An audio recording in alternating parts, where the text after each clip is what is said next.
moi je vais arriver après. Je sens cette information-là dans mon cœur. Est-ce que nous pouvons prendre Matthieu chapitre 6? Dieu est en train de faire un travail. Je suis là. Matthieu chapitre 6.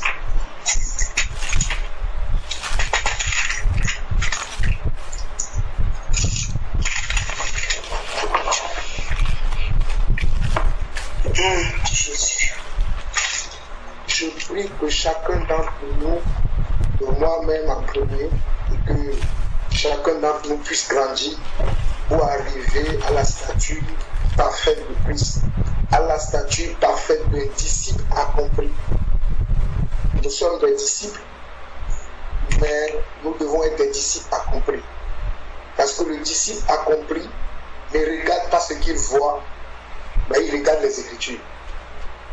Il attend que les Écritures s'accomplissent. Donc j'aimerais que chacun d'entre nous, que nous puissions devenir des disciples. Mes frères, le Seigneur est en train d'amener l'Église à un autre niveau.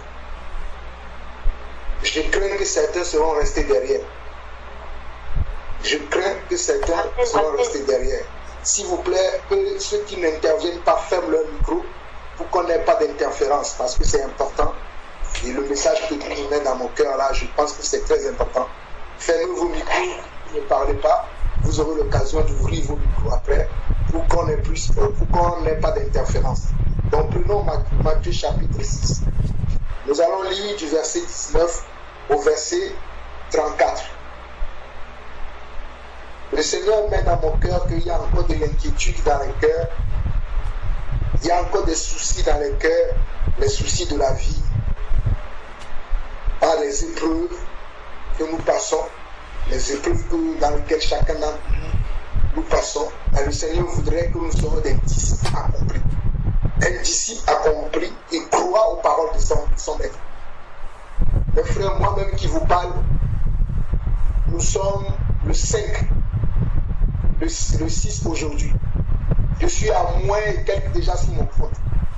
Mais mes frères, ça ne me fait ni chaud ni froid. Si vous voulez même, je peux aller tout à l'heure consulter mon compte pour que vous croyez ce que je dis. Parce que des fois, quand on parle, les gens pensent que nous exhortons comme ça. Non, ça fait des années que je vis le surnaturel de Dieu. Je répète encore, ça fait des années que je vis dans le surnaturel de Dieu. J'aimerais que nous arrivions tous à ce stade-là. Vivre dans le surnaturel.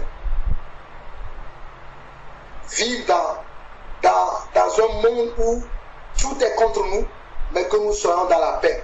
Parce que ce que Dieu dit dans sa parole, il le fait. Nous chantons souvent que ce que sa bouche a dit, sa main l'accomplit. Abandonnons tous nos problèmes, tous nos soucis devant le trône du Seigneur. La grâce de Dieu est suffisante pour couvrir tous les problèmes que nous puissions avoir. Que ce soit les maladies, que ce soit les problèmes de la vie, de quoi manger, de quoi se vêtir, de quoi payer ses factures. Le Seigneur a toute la solution pour ça. Mais il faut que toi, tu crois à sa parole. Il faut que toi, tu m'entends ce soir. Il faut que tu crois à sa parole. Que le Seigneur le fait. Il le fait dans ma vie. Je ne vous raconte pas quelque chose que quelqu'un d'autre vit. C'est ce que moi-même je vis. Je dis que nous sommes le 5, mais je suis déjà à presque moins 400 € sur mon compte. Mais ça ne me fait ni chaud, ni froid, parce que j'ai appris à marcher avec Dieu. Dans toutes les situations dans lesquelles je vis, j'ai toujours mis ma confiance sur le Seigneur. Et Dieu ne m'a jamais trompé. Maintenant, je lis la parole, parce que nous devons, je dis encore que nous devons devenir des disciples accomplis, qui ne se soucient pas des problèmes de la vie, qui croient à ce que Dieu dit dans sa parole, parce que Dieu veut nous amener à un autre niveau. Je commence la lecture. On nous dit dans Matthieu chapitre 6 à partir du verset 19, ne vous amassez pas des trésors sur la terre où la terre et la rouille détruisent et où les voleurs percent et dérobent, mais amassez-vous des trésors dans le ciel où la terre et la rouille ne détruisent point et où les voleurs ne percent ni ne dérobent. Car là où est ton trésor, là aussi sera ton cœur. L'œil est la lampe du corps. Si ton œil est en bon état, tout ton corps sera éclairé. Quand on dit l'œil est la lampe du corps, l'œil c'était considéré encore dans la Bible comme le cœur. Ce n'est pas l'œil naturel comme vous pouvez voir vos deux yeux. Dans la Bible, quand on parle de l'œil, on parle aussi du cœur. C'est-à-dire si ton cœur est dans l'assurance, si ton cœur est dans la confiance, tu ne vas pas tergiverser, tu ne vas pas être là à ruminer, mais tu vas croire à ce que Dieu dit dans sa parole. J'avance. Verset 23. Mais si ton œil est en mauvais état, tout ton corps sera dans les ténèbres. Si donc la lumière qui est en toi est ténèbres, combien seront grandes ces ténèbres? Nul ne peut servir deux maîtres, car ou il haïra l'un et aimera l'autre, ou il s'attachera à l'un et méprisera l'autre. Vous ne pouvez servir Dieu et Mammon. Dieu nous parle de notre état de cœur.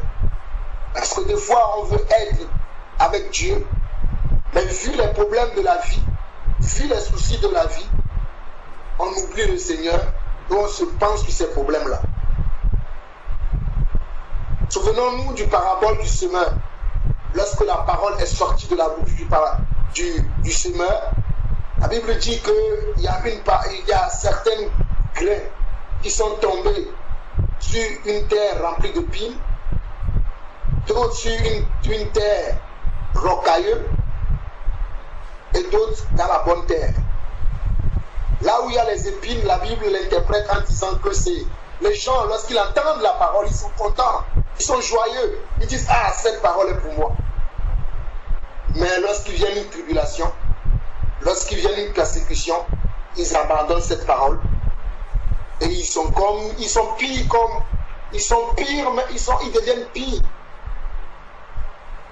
De telle façon que même l'état dans lequel ils se retrouvent est pire que l'état dans lequel ils étaient avant même d'écouter la parole, avant de recevoir la parole qui vient de Dieu.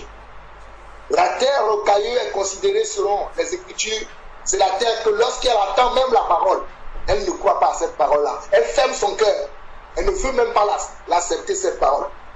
J'espère ici qu'au milieu de nous, qu'il n'y a que de bonnes terres. Je ne sais pas pourquoi Dieu me conduit à parler de ça, mais soyons vraiment de bonnes terres. Parce que Dieu veut faire des choses surnaturelles avec chacun d'entre nous. J'avance. Verset 25. Dans Matthieu chapitre 6. C'est pourquoi je vous dis, ne vous inquiétez pas pour votre vie, de ce que vous mangerez, ni pour votre corps, de quoi vous serez vêtus. La vie n'est-elle plus pas que la nourriture, et le corps plus que le vêtement? Regardez les oiseaux du ciel, ils ne sèment ni ne moissonnent, et ils n'amassent rien dans les greniers, et votre Père céleste les nourrit. Ne valez-vous pas beaucoup plus que qui de vous, par ses inquiétudes, peut ajouter une coudée à la durée de sa vie?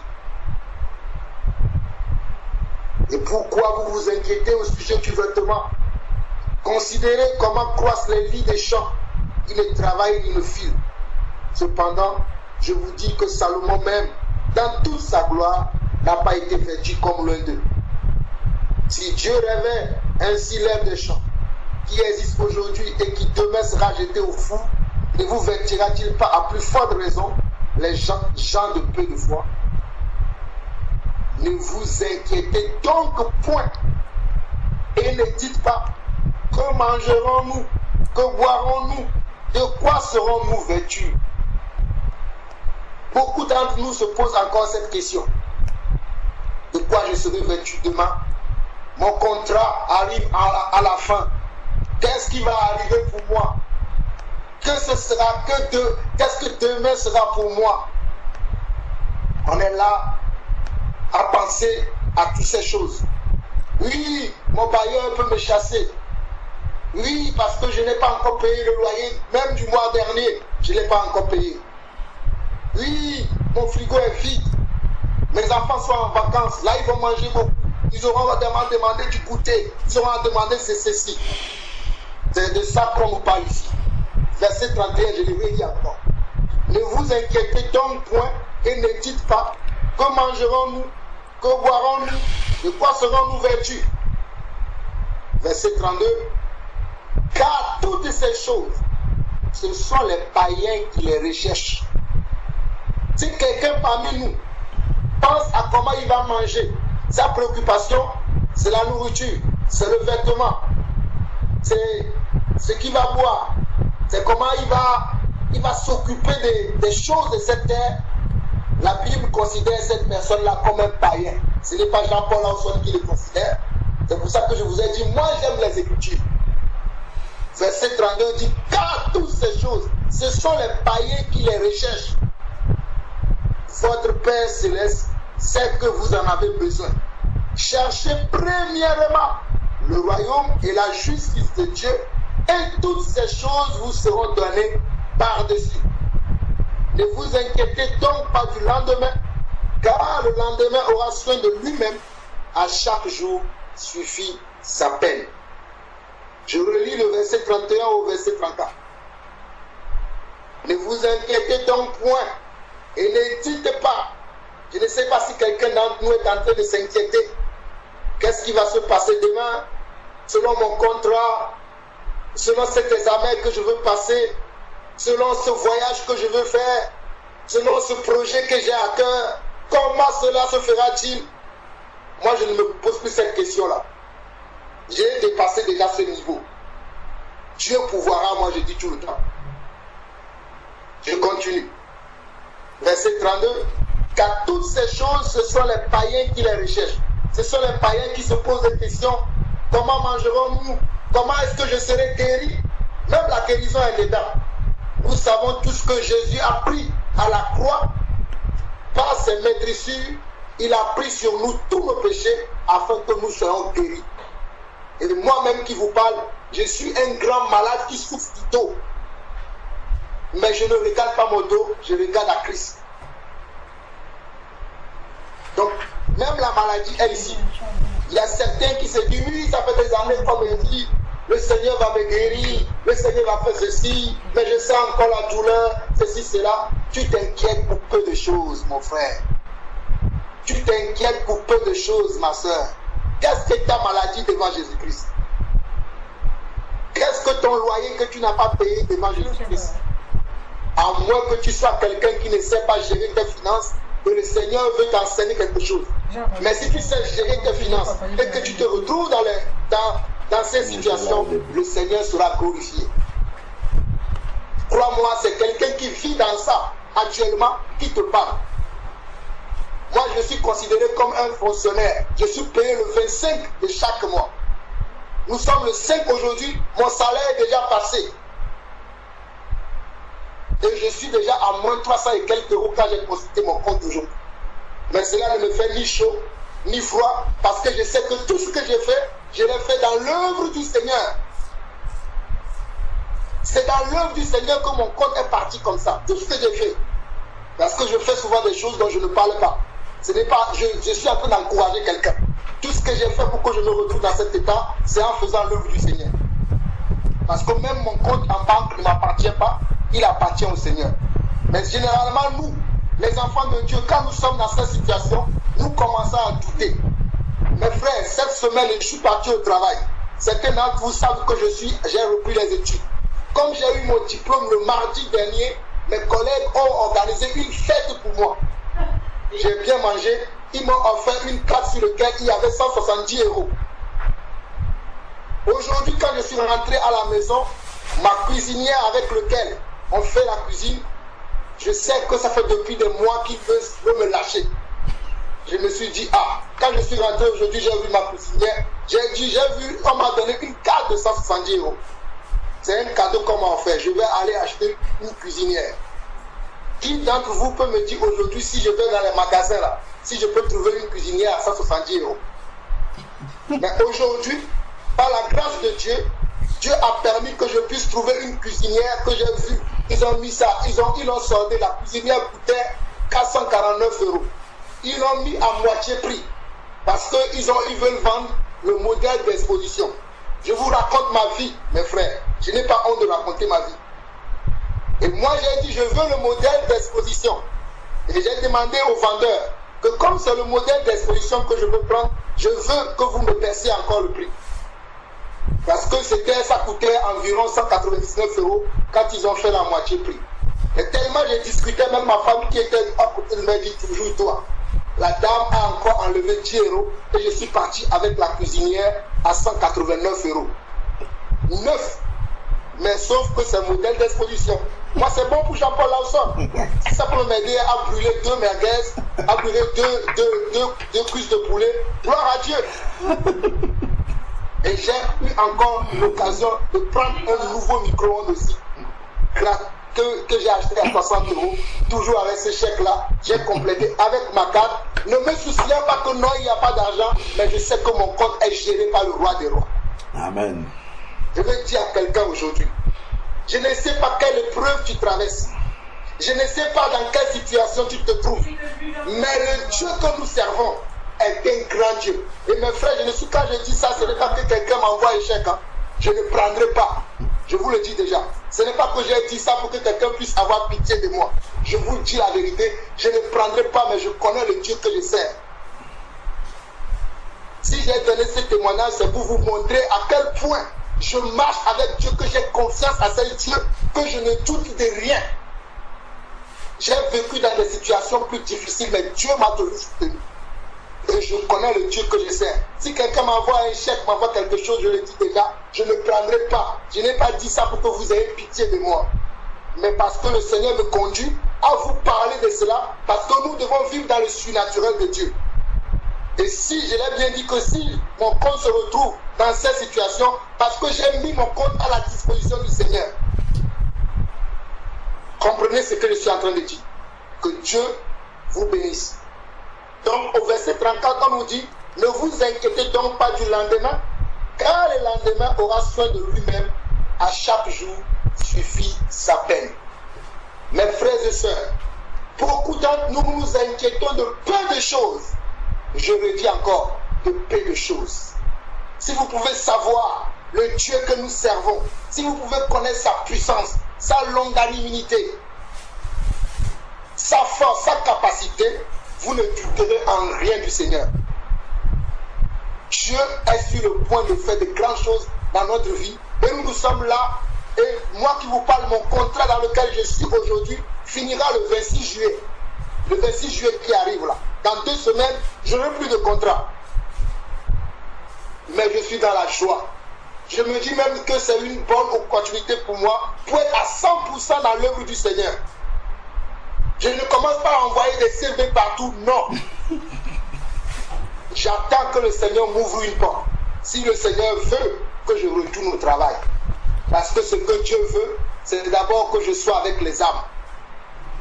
C'est pour cela que j'ai dit tout à l'heure qu'au mois de septembre, je serai au Togo jusqu'au 12 octobre, parce que j'avais déjà acheté mon billet depuis le mois d'avril. Parce que je suis quelqu'un, j'organise les choses bien avant. Quand les gens me contactent, j'organise les choses bien avant. Donc mes frères, je ne sais pas par quelle situation vous passez, je ne sais pas quel couteau on vous a mis sur la gorge, je ne sais pas quelle situation, quelle épreuve vous traversez, mais j'aimerais vous dire que Dieu, le Dieu que nous servons, est un Dieu qui ne ment pas. Ce qu'il dit dans sa parole, il le fait. Et dans cette parole, il nous dit de chercher premièrement son royaume. Si nous sommes en train de chercher son royaume, non pas dans la chair, mais dans l'esprit, Dieu va nous accorder le surnaturel. Dieu va nous accorder de voir des choses que nous ne nous attendons pas. Dieu va nous bénir au-delà même de nos expectatives, au-delà même de ce que nous imaginons.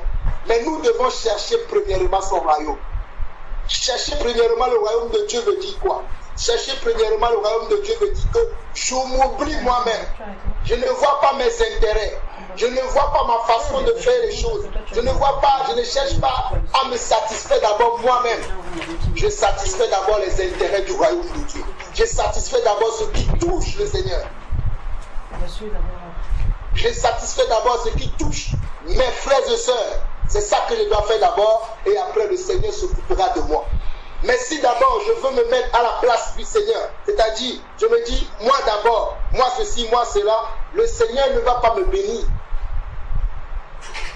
Mais si je cherche premièrement le royaume de Dieu, le Seigneur va me bénir. le Seigneur va m'encourager. Le Seigneur va créer des situations pour me sortir même des trous, des choses dans lesquelles je ne pense même pas, j'espérais même pas que je pourrais sortir. Le Seigneur me sortira dedans. Et croyez-moi, c'est un rescapé qui vous parle, un rescapé de plusieurs situations. Mais j'ai confiance à mon Seigneur parce que c'est ainsi que le Seigneur marche avec moi. Je dis cela pour encourager quelqu'un qui vit des situations difficiles, qui se dit comment je vais faire, comment je vais gérer. Mais je veux te dire que le Seigneur a déjà tout prévu. Sois dans la foi. Si tu n'es pas une dépensière, si tu n'es pas quelqu'un qui fait des choses sans consulter le Seigneur, quelqu'un qui ne marche pas avec l'esprit, peut-être le Seigneur t'apprend des leçons pour que tu changes ta façon de gérer tes finances, de gérer ta vie, de faire des choix, des décisions dans ta vie. C'est pour ça que le Seigneur te fasse passer par là. Mais si tel n'est pas le cas, mais tu veux servir Dieu, tu cherches d'abord premièrement son royaume, alors souviens-toi du verset 34 de Matthieu chapitre 6. Si tu sais que toi tu n'es pas en train de faire ton affaire à toi, mais c'est le royaume que tu cherches d'abord, que ce verset 34 là, écris-le même si tu veux, partout dans ta maison, pour le voir tout le temps, afin que ça te parle. Et le Seigneur agira certainement dans ton cœur. Que Dieu nous bénisse. Je continue avec une autre petite exhortation, selon que le Seigneur me permet rapidement, je ne vais pas trop tarder. Je sais qu'avant que Jésus ne parte au ciel, il nous a promis de nous donner le Saint-Esprit. Il nous a promis que le Saint-Esprit sera avec nous jusqu'à la fin du monde et que le Saint-Esprit serait la personne qui va nous aider à marcher comme lui. Je suis quelqu'un, j'aime beaucoup l'Esprit. J'aime beaucoup marcher avec l'Esprit. Ces derniers temps, vous allez m'entendre beaucoup parler de l'Esprit. Parce que sans l'Esprit, il nous sera impossible de marcher avec Dieu. Donc quand nous voyons dans Luc, chapitre 7, le verset 21 au verset 22, le temps que j'ouvre cette partie-là, vous allez voir que l'Esprit de Dieu, c'est comme une onction sur notre vie. Lorsque nous avons le Saint-Esprit, nous sommes remplis de l'onction de Dieu. Nous pouvons faire bouger des montagnes. Nous pouvons faire sauter des ponts. Parce que nous avons comment la puissance de Dieu, l'onction de Dieu, c'est le Saint-Esprit. Donc dans la Luc 7, verset 21, on nous dit, parce que là Jésus faisait des miracles, verset 21, verset 22, on nous dit, à l'heure même Jésus guérit plusieurs personnes de maladies, d'infirmités et d'esprits malins, et il rendit la vie à plusieurs aveugles. Et il leur répondit, allez apporter à Jean ce que vous avez vu et entendu. Les aveugles voient, les boiteux marchent, les lépreux sont purifiés, les sourds entendent, les morts ressuscitent, la bonne nouvelle est annoncée aux pauvres. Dans Jean 20, le verset 30, on nous fait comprendre déjà par là que Jésus a fait beaucoup de choses qu'on ne peut pas retrouver comment dans la Bible. Parce que si on devait les écrire, la Bible ne suffirait pas pour le comporter. Mais aujourd'hui, le Saint-Esprit est dans chacun d'entre nous. Le Saint-Esprit a fait de nous son habitation. 1 Corinthiens 3,16. Nous sommes le temple du Saint-Esprit. Donc nous sommes amenés à faire des œuvres. Je nous exhorte à avoir comment une communion avec l'Esprit. Je nous exhorte à savoir écouter l'Esprit. Je nous exhorte à savoir comment écouter l'Esprit et comment marcher avec l'Esprit. C'est alors que nous pouvons avoir du succès, du triomphe et de la victoire.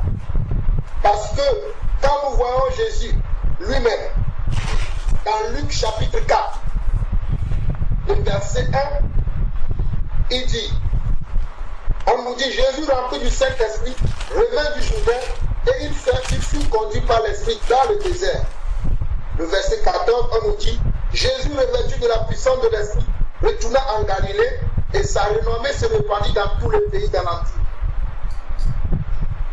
Donc, quand on est conduit par l'Esprit, notre renommée va comment? Va grandir, va aller partout dans le monde. Parce que nous sommes conduits par l'Esprit et nous avons fait des œuvres de l'Esprit que le monde entier va entendre parler de nous. Nous sommes des petits Jésus. Mais pour être de véritables petits Jésus, il faut que nous apprenions à marcher avec la personne que Jésus nous a laissée, qui est le Saint-Esprit. Dans Luc chapitre 4, le verset 17 au verset 19, on nous dit ceci. Et on lui remit le livre du prophète Ésaïe. L'ayant déroulé, il trouva l'endroit où il était écrit. Ce n'est pas anodin que Jésus trouve l'endroit dans la parole de Dieu où il est écrit ceci.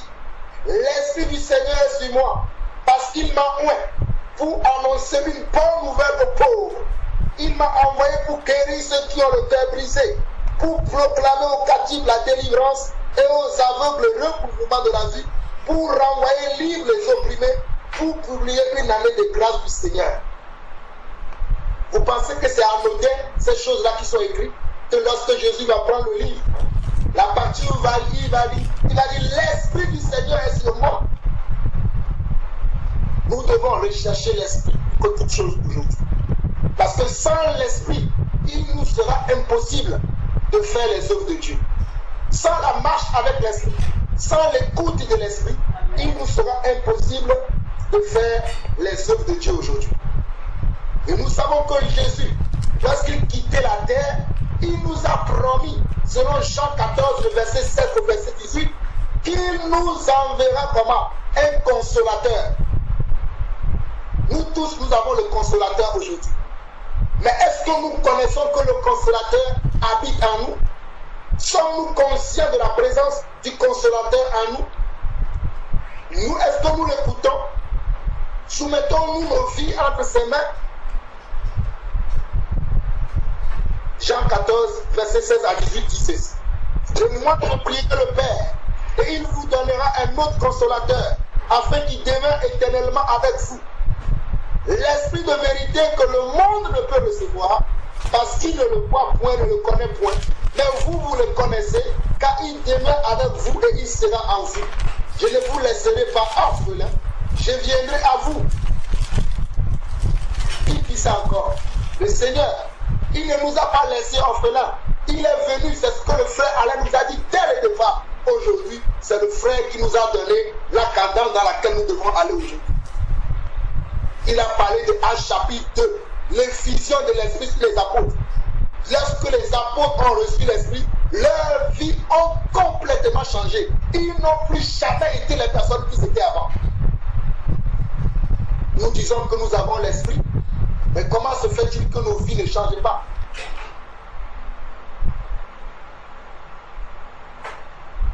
Nos vies doivent changer.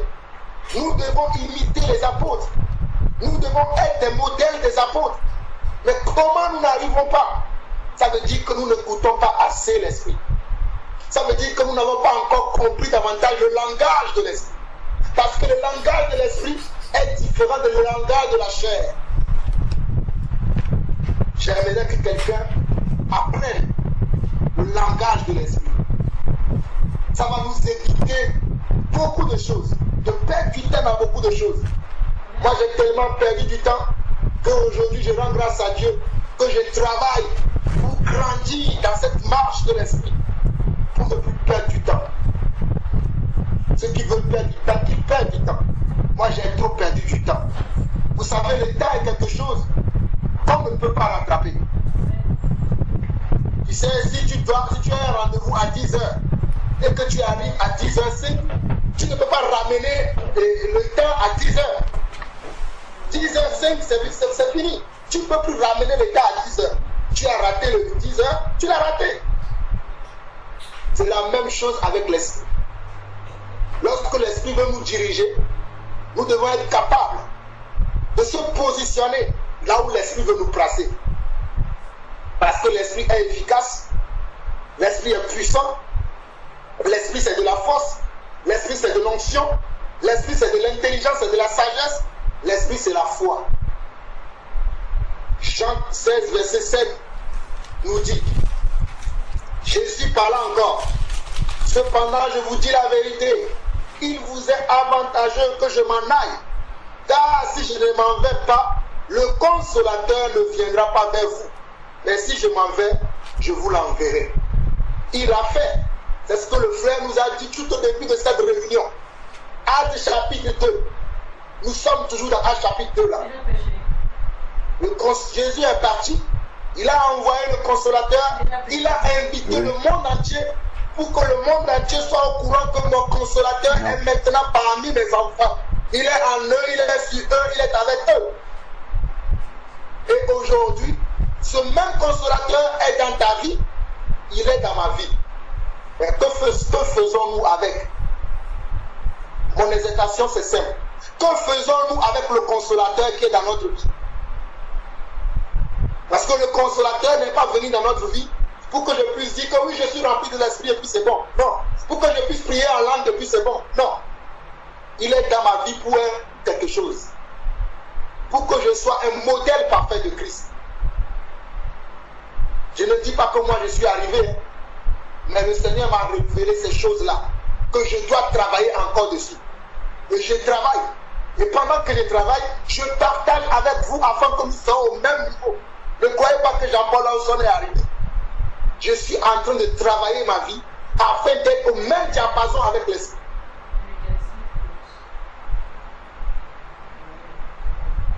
C'est très important que l'esprit puisse travailler avec nous. Regardez bien ce que l'apôtre Pierre dit dans Actes chapitre 2, le verset 38. Il dit quoi? On nous dit dans Actes chapitre 2, le verset 38, on nous dit, Pierre leur dit, répandez-vous et que chacun de vous soit baptisé au nom de Jésus-Christ à cause du pardon de vos péchés et vous recevrez le don du Saint-Esprit. Jésus dit aux gens de se repentir, de se baptiser, mais il y a une promesse derrière. La promesse c'est quoi? C'est une bénédiction. Et la bénédiction c'est quoi? C'est le Saint-Esprit. Jésus n'a pas dit je vais vous donner des villas, je vais vous donner des voitures, je vais vous donner des belles maisons, mais il a dit je vais vous donner le Saint-Esprit. Ça veut dire que la voiture, les belles maisons, le travail, toutes ces choses-là ne sont pas importantes pour le Seigneur. Ce qui est important pour lui, c'est le Saint-Esprit. Si tu as le Saint-Esprit, tu auras la belle maison. Si tu as le Saint-Esprit, tu auras le bon conjoint. Croyez-moi. Tout à l'heure, quand il disait que les gens cherchent le conjoint, moi je n'ai pas cherché le conjoint. Parce que quelqu'un peut te dire dans son cœur, mais le frère dit ça, il est marié, il a 5 enfants. C'est parce que depuis j'ai commencé à chercher le royaume et ces choses sont venues après. Je n'ai pas commencé tout de suite à dire Seigneur, je veux. J'ai commencé à servir d'abord le Seigneur, à suivre l'esprit. Et les choses venaient petit à petit. Ce n'est même pas encore fini. Si nous continuons à marcher ensemble, vous-même vous verrez à quel niveau le Seigneur va m'amener. Vous-même vous le verrez. Vous le verrez de vos propres yeux. Ça sera encore beaucoup plus évident. Et vous saurez que quand je parle parce que je sais de quoi je parle. La Bible dit que nous parlons parce que nous savons de quoi nous parlons. Nous avons cru. C'est pour ça que nous parlons. Parce que j'ai cru à l'écriture. Je marche selon l'écriture. Je me conforme à l'écriture. C'est pour cela que je parle. Parce que je sais de quoi je parle. Dans Actes 5, le verset 32, on nous dit nous sommes témoins de ces choses, de même que le Saint-Esprit que Dieu a donné à ceux qui lui obéissent. Nous disons que nous obéissons à Dieu. Donc ceux qui obéissent à Dieu ont le Saint-Esprit. Ce n'est pas Jean-Paul Lawson qui le dit, c'est la parole, les Écritures qui le dit. Toi mon frère, toi ma soeur qui doute encore que tu n'as pas le Saint-Esprit, sache ce soir que si tu obéis à Dieu, le Seigneur t'a donné l'Esprit. Maintenant, il faut apprendre à l'écouter. Il faut apprendre à savoir marcher avec lui. Lorsque vous voulez acheter une voiture, ou bien lorsqu'on vous a donné, je vais prendre l'exemple que lorsqu'on vous a offert une voiture, si vous n'avez pas de permis, qu'est-ce que vous allez faire? Vous allez passer le permis. Si vous ne connaissez pas le code, vous allez apprendre le code pour pouvoir utiliser la voiture. C'est la même chose que l'esprit. Dieu vous a donné maintenant l'esprit. Apprenez maintenant le code de l'esprit, le permis de l'esprit, pour marcher avec l'esprit. C'est très important. Nous devons communier avec l'esprit. La communion avec l'esprit va nous éviter beaucoup beaucoup d'erreurs, beaucoup de dégâts, beaucoup de discussions inutiles, beaucoup de tracasseries, beaucoup de choses que les gens font. Si toi tu marches avec l'esprit, tu vas éviter ces choses. Jean 16, le verset 13 au verset 15. Celui qui veut savoir l'esprit, je vous en conjure, lisez beaucoup le livre de Jean, les épîtres de Jean et les livres des Actes des Apôtres. Vous allez voir que c'est le livre de l'esprit. Je précise encore, le livre de Jean, le livre des Actes des Apôtres, vous allez voir que c'est le livre de l'esprit. On nous dit dans Jean 16, le verset 13 au verset 15, on nous dit, quand le consolateur sera venu, l'esprit de vérité, il vous conduira dans toute la vérité, car il ne parlera pas de lui-même, mais il dira tout ce qu'il aura entendu et il vous annoncera les choses à venir. Il me glorifiera parce qu'il prendra de ce qui est à moi et vous l'annoncera. Tout ce que le Père a est à moi.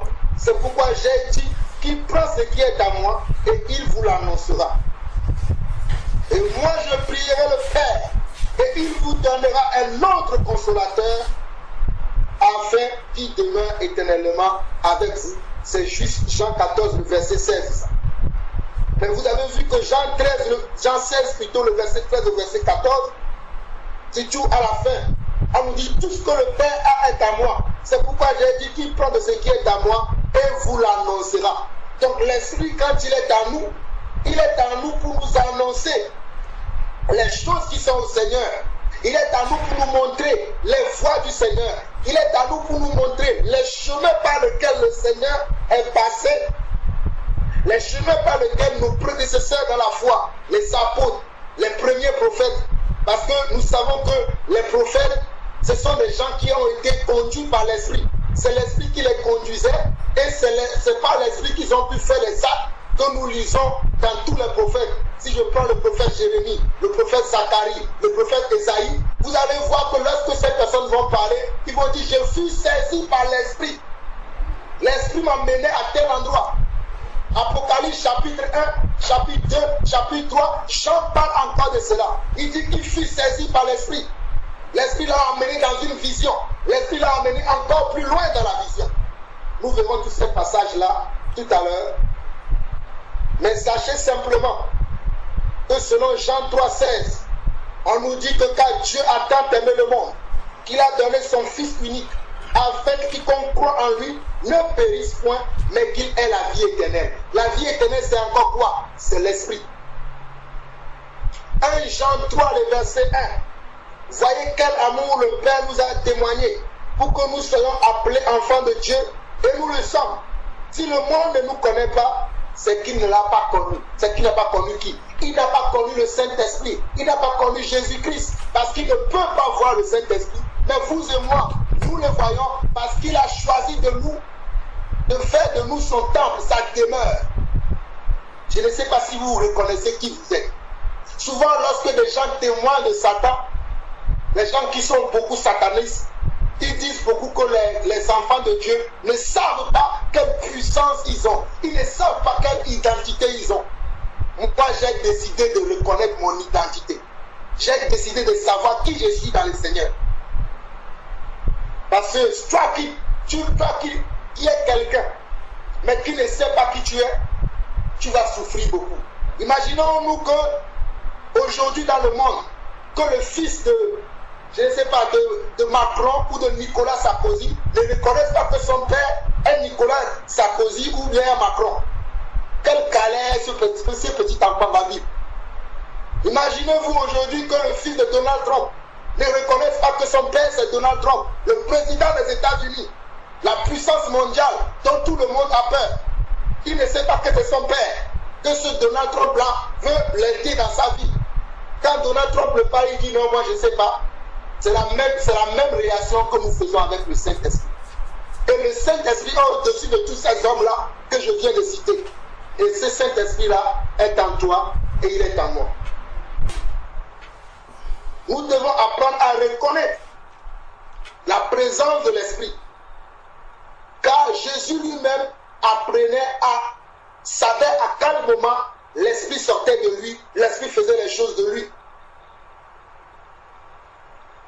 Luc chapitre 4, on nous dit encore que Jésus, rempli du Saint-Esprit, le verset 1 plutôt, on nous dit que Jésus, rempli du Saint-Esprit, revint du Jourdain et il fut conduit par l'Esprit dans le désert. Et vers le verset 18, il dit, l'Esprit du Seigneur est sur moi. Ça veut dire que Jésus reconnaissait à quel moment l'Esprit venait l'amener pour l'amener quelque part, pour l'amener faire une mission pour le Seigneur. Nous devons être capables de reconnaître quand l'Esprit veut nous utiliser. Amen.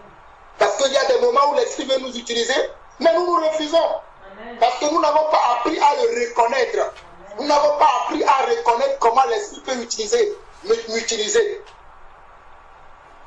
Mais nous devons apprendre à reconnaître les voies de l'Esprit. Je ne sais pas pourquoi je vous dis ça, mais prenez cela comme un conseil de la part de Dieu. Parce que je dis encore, le Seigneur veut amener l'Église à un autre niveau. Et ce niveau-là, c'est l'Esprit qui va le faire. Soyons prêts à écouter l'Esprit. Tout ce que nous avons entendu aujourd'hui, sans l'Esprit, il nous sera impossible de le réaliser. Mais avec l'Esprit, nous ferons des exploits. Regardez dans Actes chapitre 8, le verset 29. Actes chapitre 8, le verset 29.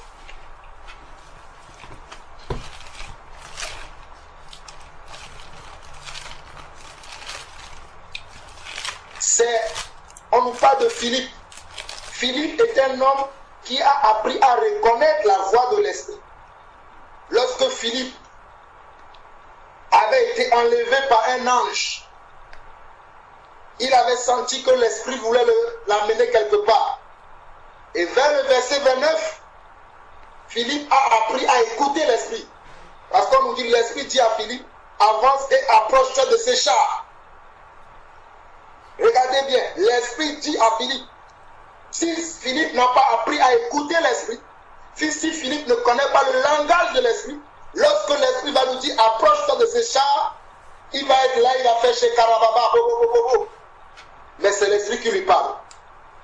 Nous, les chrétiens d'aujourd'hui, nous sommes beaucoup plus dans les chez Karababa, mais nous n'écoutons pas l'Esprit.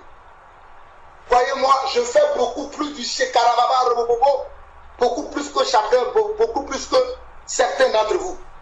Mais je sais aussi écouter l'Esprit. J'aime louer, mais je sais aussi écouter l'Esprit. J'aime prier, mais je sais aussi écouter l'Esprit. Souvenons-nous de ce que notre frère nous a dit dès le départ. Les gens sont dans la présence de Dieu, ils veulent rester dans la présence de Dieu. Non, dans la présence de Dieu, l'Esprit va te parler. Mais il va t'amener à accomplir des actions concrètes. C'est le temps pour chacun d'entre nous d'occuper notre place dans l'église. N'attendons pas que le frère me dise, frère, va faire ça, sœur, va faire ça. Nous avons le Saint-Esprit chacun d'entre nous. Si je prends le cas d'Anania, ce n'est pas un pasteur, un apôtre qui est venu dire à Anania, va imposer les mains à Paul. Non, c'est l'Esprit qui lui a dit. Anania était un frère comme vous et moi. Mais il a écouté l'Esprit et il est parti, il a imposé les mains à Paul. Paul a recouvert la vue et Paul a commencé à continuer sa marche. S'il devait attendre qu'un homme lui dise, mais c'est l'Esprit qui t'a parlé, il devait tarder Paul. Ou Dieu enverrait quelqu'un d'autre. Actes chapitre 10. Je vous montre comment apprendre à écouter l'Esprit. Actes chapitre 10. Il me reste juste encore 2, 3, 4 versets. Nous aurons le temps de voir encore de peu plus en profondeur après. Mais je vous montre encore 2, 3, 4 versets de l'Esprit afin que nous apprenions à marcher par l'Esprit. Dans Actes chapitre 10 encore, au verset 19, Pierre a eu une vision. Je sais que la Bible dit que dans les derniers temps, vos filles, les jeunes gens, les vieillards auront des songes et des visions. Donc, Pierre a eu une vision. Et la Bible dit au verset 19 de Actes chapitre 10, et comme Pierre réfléchissait à la vision, l'Esprit lui dit, ça veut dire que Pierre était quelqu'un qui connaissait le langage de l'Esprit. Je nous exhorte à apprendre le langage de l'Esprit. Mes frères, je ne suis pas en train de me fâter, mais je connais beaucoup le langage de l'Esprit. Des fois, je le rate. Mais je ne veux plus rater le langage de l'Esprit. Parce que le langage de l'Esprit, c'est très important. ça nous évite de perdre du temps. Ça nous évite de tourner en rond. On nous dit, l'Esprit lui dit, voici 3 hommes te demandent. Lève-toi, descends et pars avec eux sans hésiter, car c'est moi qui les ai envoyés. Voici la précision de l'Esprit. Si l'Esprit n'avait pas donné cette précision à Pierre, lorsque les hommes viendront toquer à sa porte, Pierre hésiterait. Pierre ne partirait pas avec eux. Comprenez pourquoi je vous dis que nous devons comprendre le langage de l'Esprit. Comment l'Esprit doit nous conduire? Parce que Pierre a appris ce langage-là. Et il a pu suivre la direction de l'Esprit. Dans ce même passage, on nous dit au verset 38, vous savez comment Dieu a oint. Oh alléluia. J'aime ce passage-là. C'est un passage que j'avais appris lorsque je faisais l'école biblique et je l'ai appris par cœur. On nous dit, vous savez comment Dieu a oint du Saint-Esprit et des forces. Dieu a oint du Saint-Esprit et des forces. Jésus de Nazareth qui allait de lieu en lieu, faisant du bien et guérissant tous ceux qui étaient sous l'empire du diable, car Dieu était avec lui. La présence de Dieu avec nous aujourd'hui, c'est le Saint-Esprit. C'est pour ça qu'il a dit que il vous est avantageux que je m'en aille, afin que l'Esprit vienne sur vous. Et vers le verset 47 de ce même passage, on nous dit, alors Pierre dit, peut-on refuser l'eau du baptême à ceux qui ont reçu le Saint-Esprit aussi bien que nous? Donc, celui qui a le Saint-Esprit peut reconnaître dans la vie des autres aussi qu'ils ont le Saint-Esprit. Parce que l'Esprit connaît l'Esprit. Pierre avait le Saint-Esprit. Il a reconnu que le Saint-Esprit est arrivé aussi dans la maison de Corneille. Donc il va dire, est-ce que je peux refuser le baptême à ceux qui ont reçu le consolateur comme moi?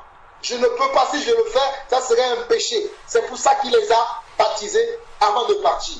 Si vous regardez dans Actes chapitre 11, lorsque Pierre était en train d'expliquer aux apôtres qui ont appris que Pierre est parti dans la maison des païens et qui vont commencer à lui poser des questions, à le chercher de gauche à droite. Si vous regardez le verset 10, le verset 12 plutôt, Pierre dit encore, l'Esprit me dit. C'est-à-dire, si l'Esprit ne m'avait pas dit, vous ne saurez pas que je suis parti dans la maison de ces gens-là. Mais parce que j'ai écouté l'Esprit, parce que l'Esprit avait une mission pour moi là-bas, j'ai obéi, je suis parti, j'ai accompli la mission de l'Esprit. C'est ce qu'il veut leur dire. L'Esprit me dit de partir avec eux sans hésiter. Les 6 hommes que voici m'accompagnèrent et nous entrâmes dans la maison de Corneille. C'est encore quoi? L'Esprit. Je vous ai déjà dit que lisez beaucoup le livre des Actes des Apôtres. Je ne vais pas lire tout, mais je vais vous montrer quelques indices pour savoir que nous devons marcher par l'Esprit. Mais après, il ne faut pas que ça dépasse. Sinon, nous allons perdre du temps. On nous dit au verset 15, on dit, lorsque je me fus à parler, le Saint-Esprit descendit sur eux comme sur nous au commencement. Et je me souviens de cette parole du Seigneur, Jean a baptisé d'eau, mais vous, vous serez baptisés du Saint-Esprit. Donc on peut avoir le Saint-Esprit et on reçoit encore dessus le baptême du Saint-Esprit. Et cela fait qu'on va parler en langue. Je prie pour que ceux qui sont parmi nous, qui ne parlent pas en langue, pour qu'ils puissent demander à Dieu le baptême du Saint-Esprit.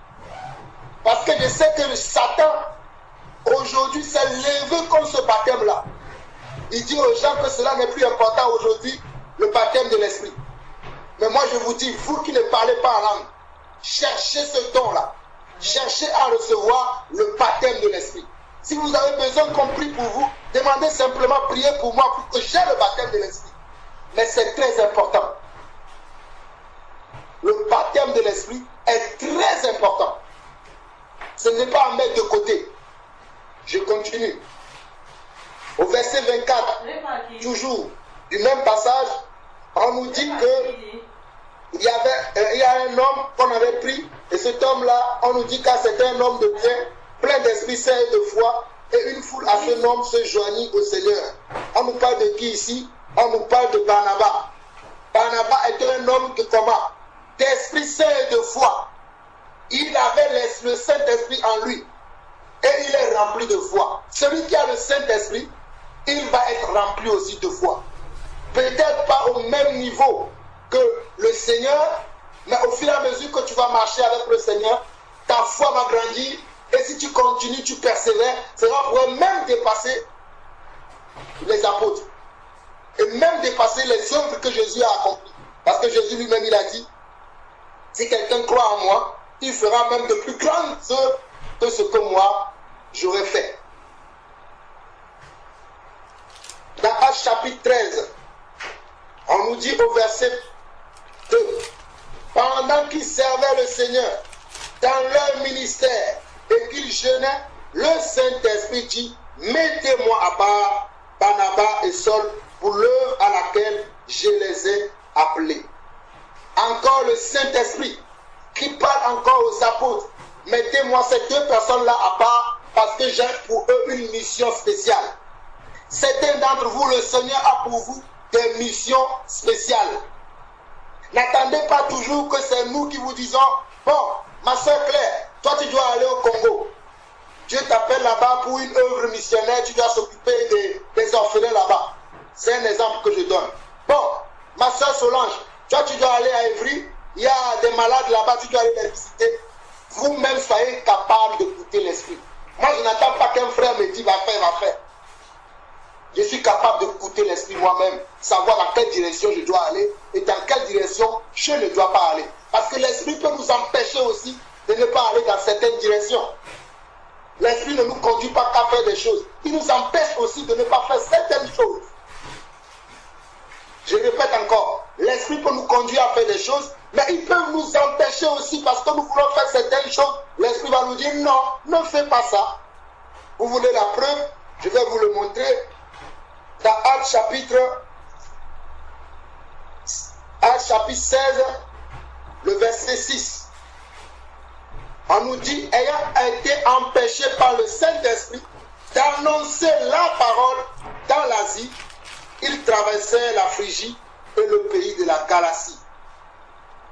Je continue. Arrivé près de la Mysie, il se disposait à entrer en Bithynie, mais l'Esprit de Jésus ne leur permit pas. C'est encore qui? C'est le Saint-Esprit. Il y a des fois où je veux me lever pour aller annoncer l'évangile, mais le Seigneur me dit, reste dans la maison, prends ta Bible, je vais t'enseigner. J'obéis. Il y a des fois j'ai envie de rendre visite à des gens. Le Seigneur me dit, non, aujourd'hui tu ne rendras pas visite, tu vas aider ton épouse à la maison. Je reste au pied du Seigneur, je fais ce qu'il me demande. C'est ça, apprendre à écouter l'Esprit, à marcher avec l'Esprit. Un dernier passage, et je vais m'arrêter là. Il y a tellement beaucoup de passages, mes frères. On peut passer toute la nuit rien qu'à parler de l'Esprit. Et croyez-moi, je peux vous montrer plusieurs passages de l'Esprit. Mais le but, ce n'est pas de vous montrer les passages. C'est de vous inciter à rechercher. C'est de vous exhorter, vous encourager à rechercher cette marche par l'Esprit. Le dernier passage que j'aimerais vous donner par rapport à l'Esprit, c'est dans Actes chapitre 13, nous allons prendre le verset 9 au verset 10. Non, on peut lire même jusqu'au verset 11. Je vous disais tout à l'heure que l'Esprit va permettre qu'on soit surnaturel. Moi, je ne veux plus être naturel. Mes frères, c'est pour ça que des fois, vous allez me voir, je suis bizarre. Parce que l'Esprit, des fois, me révèle des choses. Et vous allez me voir, je peux être là, vous allez regarder mon visage, parce que je suis en train de combattre, même dans l'Esprit. Quelqu'un qui est conduit par l'Esprit est bizarre, ce n'est pas moi qui le dis. Allez lire Jean chapitre 4. On dit que celui qui est conduit par l'Esprit, il ne sait pas d'où il vient et il ne sait pas là où il va. Moi, c'est ce que je veux être. J'espère que vous aussi, vous voulez la même chose. Mais moi, c'est ce que je veux être. Je ne veux pas définir que je vais aller là. Je sais que je vais au ciel. Ça, je le sais clairement. Mais je veux marcher par l'Esprit tous les jours de ma vie. Chaque minute, chaque seconde qui passe, je ne veux pas rater la marche par l'Esprit. Je continue. On nous dit ici que alors, Saul appelait aussi Paul rempli du Saint-Esprit. dans le contexte ici, Paul était en train d'exhorter un homme pour que cet homme-là vienne à la foi. Mais il y avait un certain Élymas le magicien qui troublait la prédication de Paul. Faites attention, vous qui troublez la prédication des serviteurs de Dieu. Parce que lorsqu'un serviteur de Dieu est rempli de l'esprit, s'il parle ce qu'il dit, ça va vous arriver. Nous avons la preuve ici. Je ne suis pas en train d'intimider quelqu'un. Comprenez ce que je suis en train de dire. Quelqu'un va dire, ah, Jean-Paul a dit maintenant, non. Que Satan ne vous interprète pas mal ce que je suis en train de vous communiquer. Je dis simplement que faisons attention de ne pas combattre l'œuvre de Dieu. On peut combattre l'œuvre de Dieu par nos comportements, par nos manières de parler, par nos ruminements. Il y a certains parmi nous qui ruminent. Ne ruminons pas. Parce que l'esprit peut conduire quelqu'un en train de faire quelque chose. Moi, je vais être là, je vais ruminer. Arrêtons de ruminer. Laissons Dieu faire son travail. Je continue. On nous dit donc, Paul va voir que cet homme-là l'empêche de faire l'œuvre de Dieu.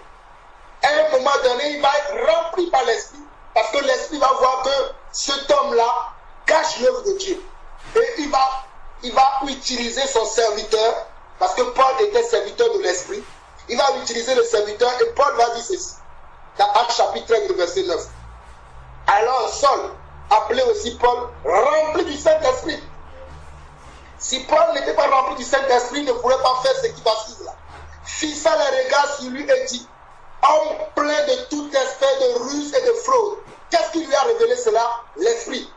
L'Esprit lui a dit, cet homme-là, il est rempli de fraude, de toute espèce de ruse. Maintenant, tu vas le bloquer. Et ce que je lis ici, là, je l'ai déjà expérimenté.